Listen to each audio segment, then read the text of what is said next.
This is the Bates Bobcast, our weekly podcast where we take a look at the week that was in Bates athletics. My name is Aaron Morse, and this week is Senior Week at Bates. So, we have an all-senior episode of the Bobcast. We preview NCAA Championships in 2 sports as Bates competes on the national stage in both track and field and women's rowing this weekend. All that and more coming up on the Bates Bobcast.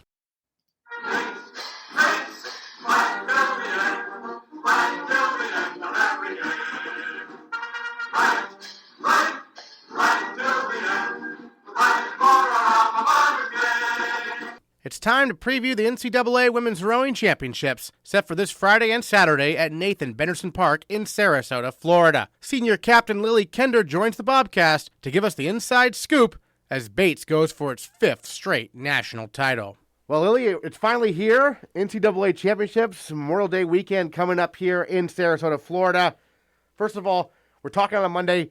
You're flying out early tomorrow morning. Yes. So how excited are you to make this trip for the 3rd time now for your career here at Bates, right? Yeah, so it is so exciting. Just this year seems just extremely special, and the whole team is just beside ourselves. We're so excited. And like you mentioned, for the 3rd time, and it feels like there's so much has happened. You know, we're so lucky with COVID being done, so we're like ready to go. And you mentioned off air, there's only 3 seniors making the trip, and so it's a small but mighty senior class, I suppose. What's this group like? Oh, they're incredible. We've been through so much together, and the 3 of us have really come together, and we're the best of friends, and there's no one else I'd rather do it with.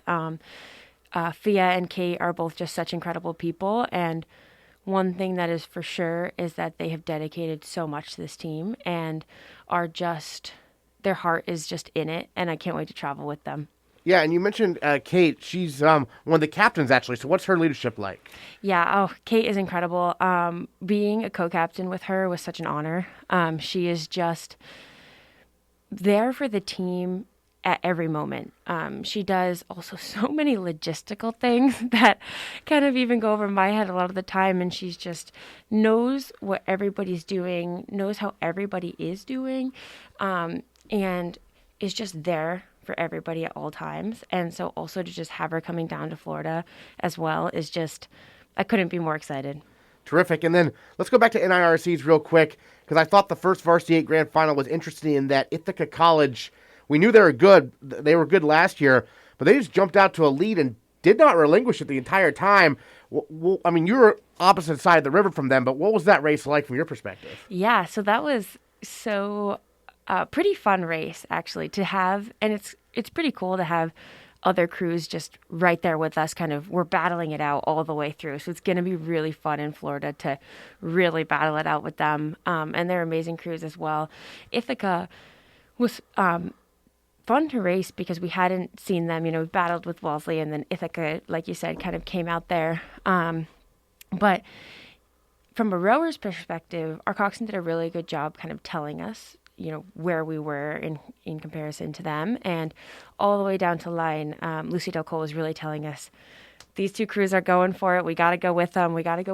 And, you know, they had us just by, I think it was 0.4 again of a second.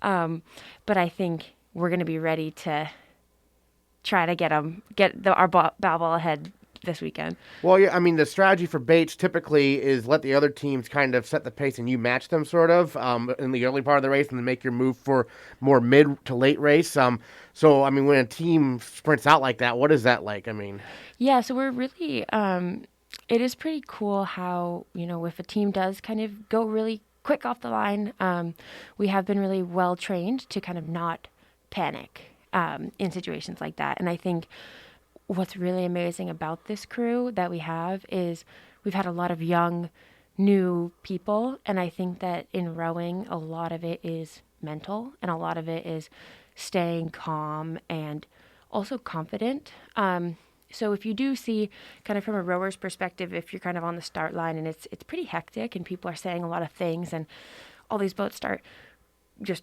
going off the line really quickly, it's easy to kind of panic. And that's one thing I felt a huge development in. and just feeling those other, like all 8 of us kind of take a breath. And I found in NIRCs that it felt like we weren't rattled by it at all. I think Lucy Del Cole also did a really great job of keeping us calm and just saying, stick to our race plan, race how we know how to race. And I think that was really important in that race. It was cool to see Lucy featured in Road 2K also, right? Yes. Yeah, that was so great. She's so awesome and so well deserved. And I think our boat was really excited to see that. And she's obviously handling the 1V as a sophomore, but it's really her rookie season, right? Yeah. Yep. What's she been like? Oh, she's been so incredible. I think the one thing, there's so many things about Lucy Del Cole, but I think she does such an incredible job having that confidence as a sophomore. I think coming in and that's such big, I'm sure, pressure. And I talked to her a lot about it and how she just handled it so well. But never did she ever flicker of her confidence. And I think she just knew her role. She also listened to all of us so well. And we kind of a perfect match of how as a boat to kind of synchronize, and Lucy knew exactly what we needed at different times, and she works so hard, and I think just carries herself with such poise and confidence that it was perfect for our boat this year. So for you, we've touched on this as your 3rd trip to NCAAs. For many of your teammates, this will either be their first at all, or maybe their first in the 1V or second perhaps, but so what do you tell them about this experience? What can they expect? Yeah. It's crazy. I believe there's like 4 out of the 18 of us or something that have ever been in general. And so it's really so incredible. And I think it's really fun to see how excited everyone is. And it's fun to talk about even the little things about even Nathan Benderson Park, or where we sometimes run for a warm-up. Last year we saw alligators as we're running, and these little stories that I think are fun to talk about with people, and fun to both kind of calm down the nerves with these fun little stories. And then also the actual start line at Nathan Benderson Park is a lot different than a lot of the start lines that we're using in the season. For example, there's a boot that comes up and like holds our bow ball in place, and little things like when it starts, it like flashes down, and there's a big kind of clunk splash. And as a rower, you also see a light, and there's never lights at Worcester or anything like that. And so talking about all of those things and preparing the team that all of these big flashy things are exciting and neat, but we don't race any different. It's going to be the same. And I think we're really lucky that we're mentally prepared for that. We do a lot of mental training to just remember, you picture being on the Androscoggin, and I think that'll help a lot. Well, yeah, it's a venue that was built for rowing exclusively. This is a rowing venue, and so you mentioned all the kind of bells and whistles, right? It feels very big time, doesn't it? Definitely. Yeah. There's even a designated warm-up area, which is also interesting. And one thing I didn't actually even realize until this year, how for a coxswain, they have to plan it perfectly well for how long their laps are going to take, and then how to time that so that you're not down on the other end when you're supposed to go on the start line. All these little things that, again, both Bella and Lucy Del Cole have been doing so well, just being like, okay, because both of them had never experienced this before. And so they're kind of taking that in stride, and they do a good job calming the crew and being like, that's our problem to worry about, not you guys. And they're doing great with that. In terms of like the team's mentality, sort of, it's kind of, intangible, but do you come into this with a favorites mentality that we've won the national title 4 straight years as a program, we should win it again? Or do you come in with an underdogs mentality? It's like, Wellesley and Ithaca are now both ranked ahead of us. We need to surprise some people. What are your thoughts on that? Yeah, that's a great question. That's a great question. I actually think our team does take a lot of the underdog kind of mentality. And I think for a couple of reasons. I think one, circumstances of this year, it is true that we're kind of, I think, almost these 3 crews, Wellesley, Ithaca, and us. And every other crew out there is the same. Just can't ever take any for granted. And so I think that's always been our mentality of, all right, this is a new year. Anything can happen. go at it from kind of an underdog perspective. But it is funny because I think even back to my first year at Bates, and even then when we had beat other teams prior to going, I remember specifically my senior captain, I had made the mistake of talking about when our race time would be the next day.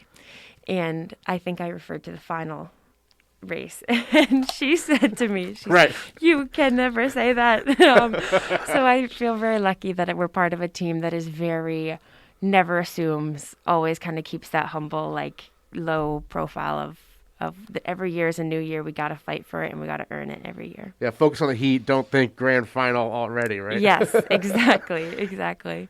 Excellent. And then, just kind of for you, we've talked about this before, how you came in as a novice rower, had such a welcoming introduction to the program. I mean, could you imagine being an All-American when you were a first year 2 years later? No. I mean, I've done a lot of reflecting about how lucky I've been to even just be at Bates and even row. I know when I started college, I didn't even know I'd become a rower.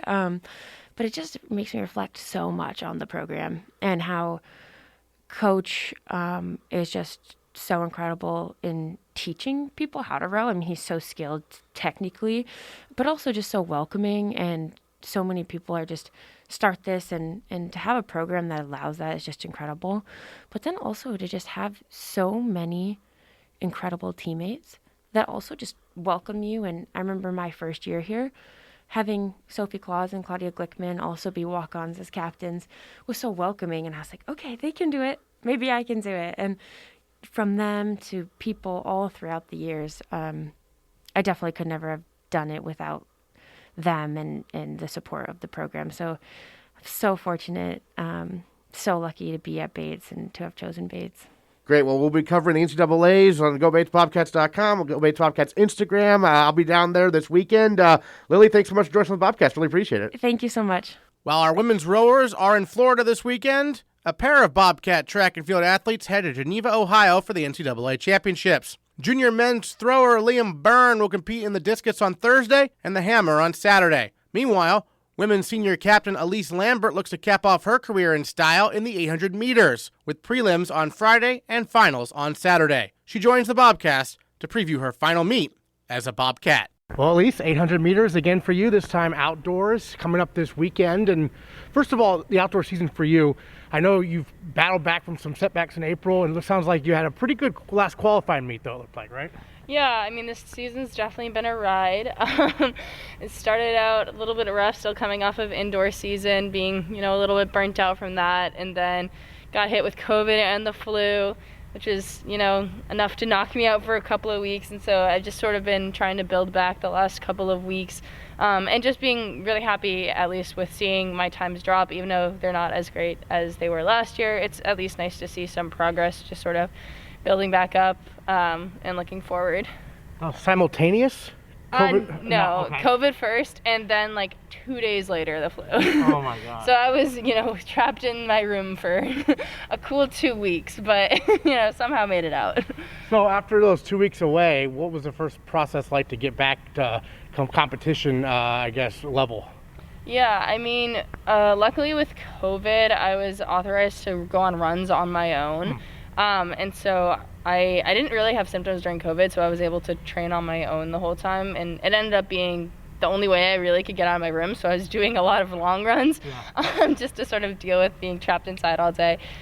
So physically I wasn't knocked back too far from COVID, but then the flu had me absolutely flat on my back for a few days. But after that, it actually wasn't too bad trying to get back, just a couple of easier workouts, trying to get the legs moving again, just sort of bust out the rust. But the training was already kind of there just because I'd been so consistent leading up to those points. So it wasn't too much of a setback. I at least got to train during COVID, so I was thankful for that.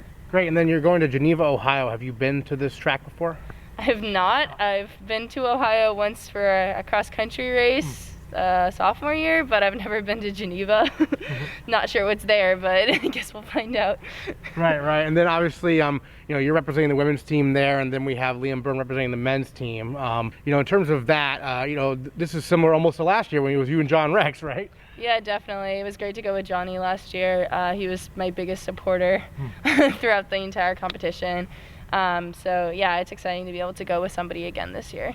And then, looking at the field, it seems like some of the times for outdoor pretty fast. What do you look like in terms of what it looks like nationally so far? Yeah, it's a little scary. I've never really seen 800 times be this fast on national rankings, especially coming off of indoor where, I guess I performed so well in comparison to everyone else. It's a little terrifying, especially even my PR right now probably wouldn't even put me in the top 10. So it's a little bit scary, but I kind of have to keep reminding myself that any day can be anyone's day. Especially a lot of those times those girls ran them at the beginning of the season. A lot of them ran them at early meets that they, in California that they traveled to during the winter where we didn't really get that opportunity. And my coach just kind of keeps reminding me that a lot of those times are old, people's fitness aren't the same as they were earlier.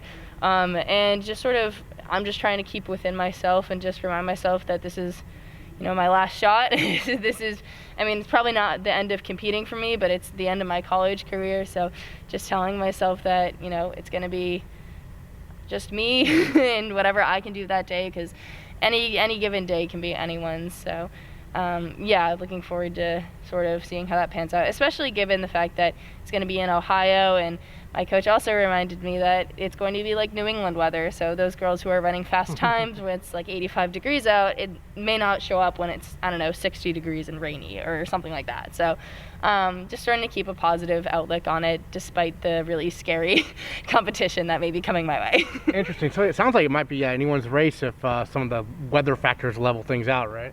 No, definitely not. Esther's going to win it because she's insane, okay, and right. Everyone knows that. But She's a top 8. yeah, I think, but besides that, I guess it could be anyone's depending on who has it on the day. Is it a different feeling for indoor? I think you were seated pretty high, and now you're almost more of an underdog. So it's a different feeling for you, or do you approach things the same?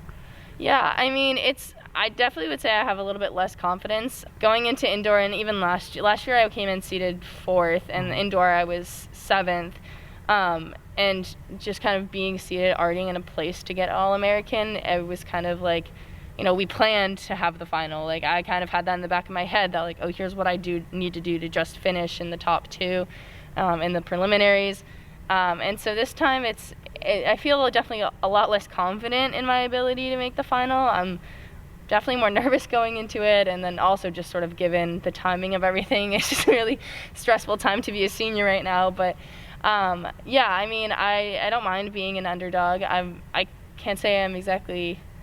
It kind of sounds cocky to say I'm not used to it, but I guess this season has just sort of panned out the way that it has. So I'm sure I'm just going to go in with the mindset of just giving it all I can, because this prelims could be my last race, so might as well just give it everything. Sure. Do you feel back to kind of full strength like you were in indoor, or still a process? I'm kind of waiting around to sort of pop. I feel like I usually have a point in the season where I have just a massive time drop, and I feel like it's still pretty early. But I've been having solid workouts, so I'm excited to see what I can do, and hope that pop comes at the right time. Certainly, it'd be the perfect timing this weekend. Yeah. Well, Elise, any other thoughts you want to share about nationals coming up? I'm just excited to get the opportunity to go again. It's a gift in and of itself to be able to travel, so I'm happy that I'll be able to spend my last few days of college, my last week of college, doing what I love most. So I'm looking forward to it. All right, Elise Lambert competing in the 800 meters this weekend in Geneva, Ohio. Thanks so much for joining us on the Bobcast. Thank you. Bates women's lacrosse senior Jordyn Tveter was a second-team All-NESCAC selection this year. She ranked 4th in the NESCAC in draw controls and 2nd on the team in goals scored. Somehow, in 4 years, we had never had Jordyn as a guest on the Bobcast. Better late than never, we warmly welcome Jordyn this week. We've got All-NESCAC senior women's lacrosse midfielder Jordyn Tveter with us here on the Bobcast, as it is senior week. And Jordyn, first of all, a great year for you. It seemed like draw controls were kind of your bread and butter there for the women's lacrosse team. How have you developed that part of your game throughout your time as a Bobcat? Yeah, actually, if I want to like go back to when I first started lacrosse, my dad kind of just forced me to take the draw because nobody did it on my team growing up. And so that was like a skill that I was really specialized in. And it was like kind of a really big goal of mine to become the draw taker for Bates as well as a field player. But I just love having control over the draw because, I mean, it wins games. Yeah, certainly. When you take us back, you mentioned when you first started playing lacrosse, how did you get into the sport? My dad was my coach. So it was kind of like I was forced to play lacrosse. But honestly, I couldn't really imagine myself playing any other sport. I really loved it. So kept going with it. So from a young age, it sounds like? Second grade, I started. Gotcha. And so as you went along, kind of, how did Bates first get on your radar as a place you could possibly compete at and study for college? Initially, I started looking at Division I schools, and I was pretty set on going Division I. But then a lot of people kind of influenced me out of it. But I was like, well, I still want to be in a competitive league. So NCAA Division III seemed like very comparable to Division I. So I decided looking at some NCAA schools. I looked at Colby and Middlebury, as well as like Williams. But then when I came to Bates campus, I actually just immediately fell in love with it. And the girls on the team, when I visited, were so amazing. So I think that really like solidified everything for me.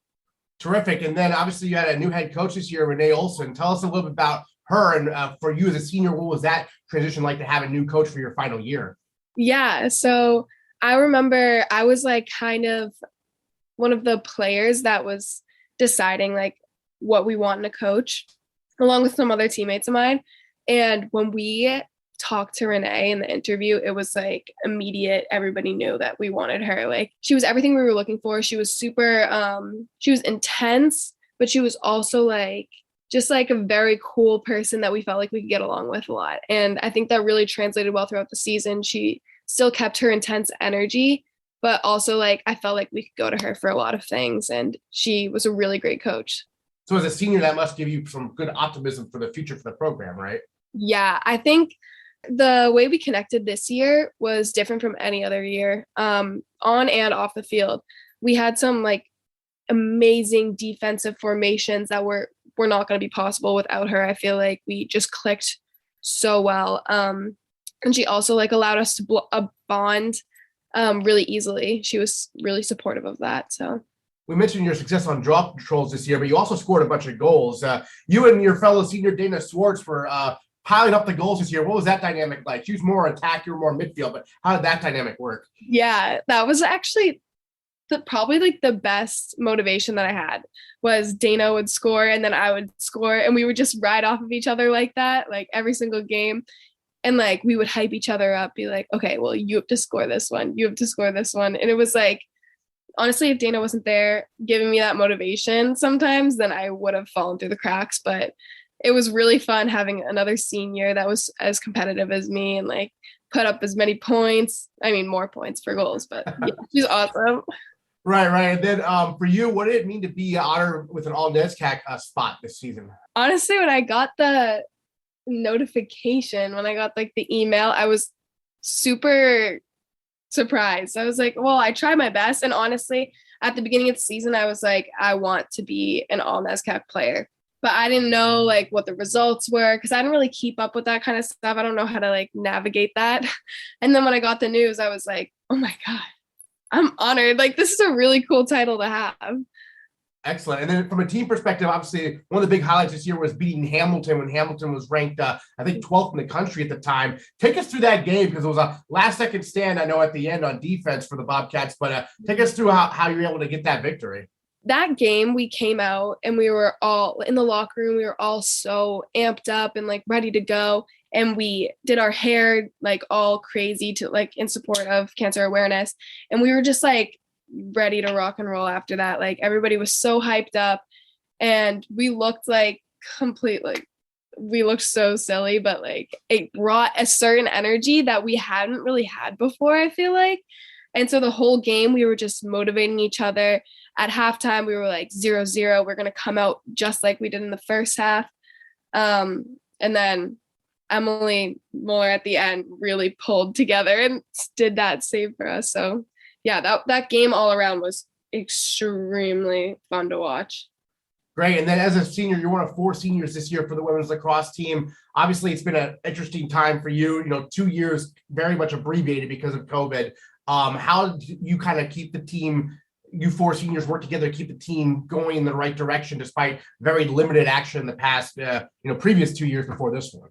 Yeah, I think what we tried to keep in mind was the years below us. We had one good season, really. And so the years below us didn't have a real college NESCAC lacrosse season. So we really tried to prepare every single grade below us for what's to come, what a real season is like. And we kind of emulated the seniors above us and the years above us because they did a really good job at balancing everything that we needed in a team. And I think that the 4 of us really brought different perspectives, and we were like different personalities. So I think we meshed well together to emulate like a good season or what we've had in the past. Right. Well, excellent. Well, any other thoughts you want to share on your time as a Bobcat or anything we haven't got to talk about yet? Being a Bobcat, actually, I couldn't really imagine myself on another team. I mean, I know I said I wanted to go D1, which would be like really cool, but I think that the biggest thing for me being on this team was this year was the best year I've ever had as a Bobcat in lacrosse. Like, the team was so connected and we all were so supportive of each other. We all hang out all the time. Like, there's never a clique or a gap between any of the grades. And I think that speaks a lot to Bates women's lacrosse. And we emphasize that a lot during this season. So just team culture is really big. Awesome. All right. Well, Jordyn, thank you so much for joining us on the Bobcast. Again, all NESCAC this year for the Bobcats. Thanks again. Thank you so much. Senior week at Bates got started on the right foot Tuesday with the 7th annual Senior Athlete Recognition Ceremony, where the Department of Athletics honored the college's 92 senior scholars. An award presented to seniors who have competed in a varsity sport for 4 years and are graduating with a GPA of 3.5 or higher. Field hockey's Bridget Thompson was chosen as a senior speaker, and she, along with men's cross country and track and field's John Mieszczanski, earned the Milton L. Lindholm Scholar-Athlete Awards as the varsity letter-winning athletes from a men's team and a women's team with the highest cumulative grade point averages. Mieszczanski competed in his final meet as a Bobcat last Thursday and finished his career in style, earning a spot on the Bates top 10 all-time performance list in the 1,500 meters. He joins the Bobcast to look back on the meet and his career. Well, John, first of all, let's take us back to the MIT final qualifying meet there. PR for you. Not only a PR in the 1,500, you got onto that top 10 list. I imagine that's been something you've been hunting for a while, right? Oh, absolutely. Something, when you get here at Bates as an athlete, you want to achieve. You want to have that, memory etched in stone, I guess. And it was a great race, great end to the season. My first and last outdoor season because I was injured freshman year and then missed the last 2 years. But it was definitely a very good end. Very happy with it. Happy to sneak on that top 10 list. I think it's a very prestigious one. We have a lot of great runners throughout the great history of Bates track and field, and definitely honored to be on it. I will say my teammates might take that away from me next year, but I'm honestly rooting for them. I hope they do. I want this program to succeed. So shout out to all those guys, and I hope they keep at it. I see a lot of talent on the team, so I'm looking forward to seeing what they do in the next couple of years. How'd the race kind of go from your perspective? I mean, take us through it. Yeah, sure. So it went out very fast for 300. I mean, this probably doesn't mean much, but it was 44, which is for 1,500. That's sub 3:45 pace, which is 4-minute pace for a mile, which I'm not capable of running that, but so it went out very fast. But I actually felt pretty good. Kind of slowed down over the next 2 laps, and then sort of brought it home on the last one. It was a pretty very overcast day, but there was very minimal wind, which as a runner is you never want wind because it always slows you down. But it was honestly the temperature was great, a little chilly, but I mean honestly as a runner, little chilliness is not a terrible thing. And it was great conditions, great competition. Guys have been running against throughout the whole season from other schools, and it's great to keep going at them. I mean, I think what makes running in college special is what actually makes it meaningful to win a race or compete is that you're competing against other people who are also very driven and also very talented. And obviously, if you're just running with yourself, it's So for the person, I think I got third in the race. I mean, it was a good day there, but the two guys that beat me are very good competitors, and I was happy to race against them, and yeah, it was good. It was a good time. So, and for you as a senior, you've been part of the cross country and track and field team that has swept the main state meet for the first time since I've been at Bates. The first time since 2014-15. I mean, take us through what the importance of the state meets this year for you guys. Oh, the state meets are definitely some of the most fun parts of the season in all 3 seasons, and I'm glad we were able to do it this year. Obviously, I think freshman year we got beat by Bowdoin and Cross, and that was very difficult. But and obviously, sophomore year, we didn't have spring. We were probably going to get it. I think we were going to Right, get it. yeah, true. The last couple of years, you couldn't sweep them because there weren't 3 of them. Right? But no, this year was very special. I mean, Cross, was at Pineland at Cross. We were at home for Cross. That was a lot of fun. My first year, I think, in Cross, where I actually was not half bad. So because I didn't do cross country in high school, so coming in here, I was definitely struggled a bit. But this year, I had a pretty good cross season, and the indoors always, in my opinion, is the most energetic, and it was very energetic this year. And we went to the new Colby facility, super nice place, and we dominated there. I think we blew them out of the water. A lot of fun. Doubled in the mile and 1,000.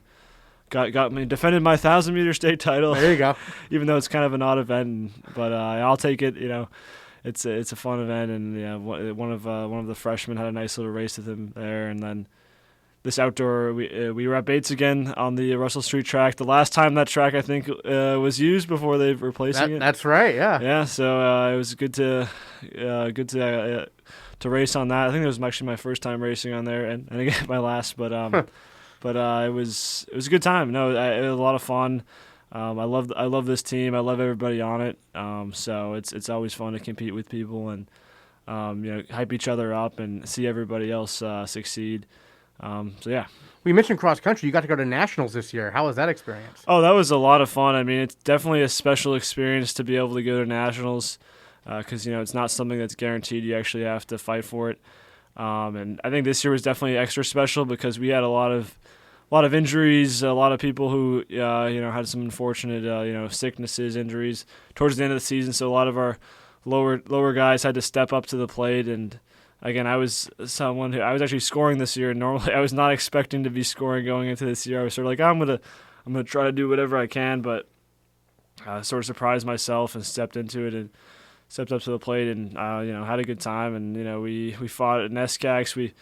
The NESCACs was a lot of fun for cross country because we just beat Amherst, and that was like a big decider, I think, when they ended up picking people. And then regionals was a lot of fun. And then obviously going down to Kentucky, never been before, but it was a lot of fun. The trip was super special.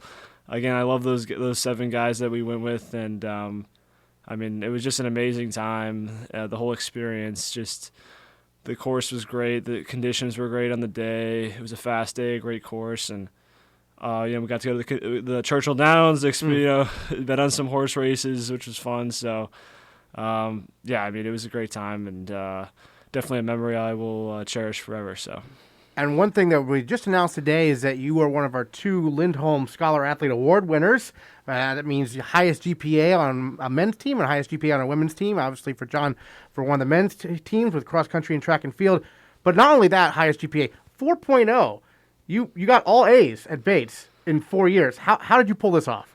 Yeah, I mean, obviously, a couple of things. I mean, obviously, I worked very hard for it, but there's some luck involved too. You get some good teachers and stuff like that, but I definitely worked very hard for it. I've always been pretty academically minded, and always make sure to do my work on time, I guess. And it's not something I really think too much on. I just get the work done. I'm pretty intellectually curious, so I like do my own research on stuff and try to pick up things on my own. And I guess it just adds up. I guess I don't know. I enjoy all the classes. I picked classes that I really liked, and I think when you're studying something that you enjoy a lot, in this case for me, it was, physics and math classes. It really actually, helps you do well. I mean, I'm sure there's some classes I would take that I wouldn't enjoy, that I would struggle in. So, I'm just, it's an incredible honor. I'm very happy to have it. And, there's a lot of people along the way, that fellow students and obviously professors, that it wouldn't be possible without. And I'm just, again, honored for it. And I'm it's definitely a special honor, and it definitely means a lot. So Certainly. And then, I'm curious because when I normally would ask about being in season year round, at Bates, but obviously with COVID, that wasn't necessarily the case. But this year you were in season each fall, winter, spring, and balancing that with academics. A lot of people say the routine is really helpful. Oh yeah, I definitely think the routine is very helpful. It adds a lot of structure to your life, and sort of, this is the time I'm practicing, this is the time I'm studying. I definitely think that helped a lot, and I'm hoping post-graduation I can sort of find a way to mimic that routine a bit to keep that, I guess, success going. And then I'm curious about graduation. Obviously, you're graduating on Sunday, of course. What's next for you? Yeah, so actually, believe it or not, I'm going to be starting work pretty quickly, starting work on June 6th. I'm going to be working as an actuary for an insurance company, so, kind of staying in the math realm, I guess. Long term, we'll see. Yeah, we'll see how I like this job, I guess. I'm, again, very happy to have a job out of graduation, so we'll see how I like it. And, if not, maybe I go back to school for, math or something. But if I like it, I'll stay with it. So. You're from Massachusetts? Yeah, I'm from Mass. Yeah. I'm from Are Mass. you headed back there then? Yeah, Okay. the job is in Mass. So nice. I like the New England region, of course. I wanted to go to school in New England, and again, it was a great experience. I love the area up here. You get to go out into the backwoods. You get it's beautiful places to run. Because I never been a big city guy, so this is like a great place. It was a great place for me to be, and definitely helped. When you're in a good environment, it definitely helps your success, I think, because you're in a good headspace. So I know some track and field athletes and cross-country runners compete in various races after they graduate. Is that something you're planning on doing, or? Yeah, I think I'll keep running. I enjoy it a lot. I like the competition, so hopefully, I think after school I'll keep running just to keep my head on straight. Also, get that because I love competition, competing and going for a goal. And obviously, unlike running is very fortunate. It's a sport where after school it's not too hard to stick with it. You can just step outside your door and just go for a run. Or there's tracks everywhere in this country, so it's not very hard to do. Unlike maybe play for I don't know, field hockey or Right. football. I don't know, because obviously if after graduation or like football or something, it's kind of hard to find people who want to play. So, but. Yeah, no, I think I will. I enjoyed it a lot, and just to see how far I can push myself, and just have fun with it, I guess. Great. Well, any other thoughts you want to share about your time at Bates we haven't even talked about yet? I think I've mentioned most of it. Again, I love the Lewiston area. I love, this track and field team. It wouldn't have been the experience it was without the people. The people on it. It really comes down to the people. My teammates and coaches, made this experience what it was. Obviously, I have my classmates as well. I've met from other teams and people out on teams.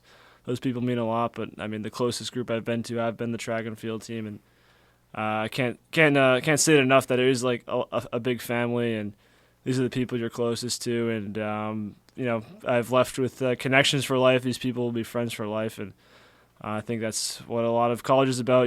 People you bond with and get to call friends forever. So that's definitely my biggest takeaway, I guess, from college is just meeting these people and just growing so close to them, supporting them because they have similar.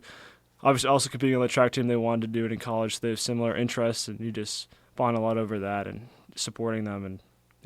Awesome. Well, John Mieszczanski, our Lindholm Scholar-Athlete Award winner, along with Bridget Thompson, of course. Thanks so much for joining us on the Bobcast. Really appreciate it. Thank you. Next time on the Bates Bobcast, we'll recap how our Bobcats do at the women's rowing and track and field NCAA Championships, plus a look ahead to the IRA National Championships for men's rowing. That's next time on the Bates Bobcast. hot.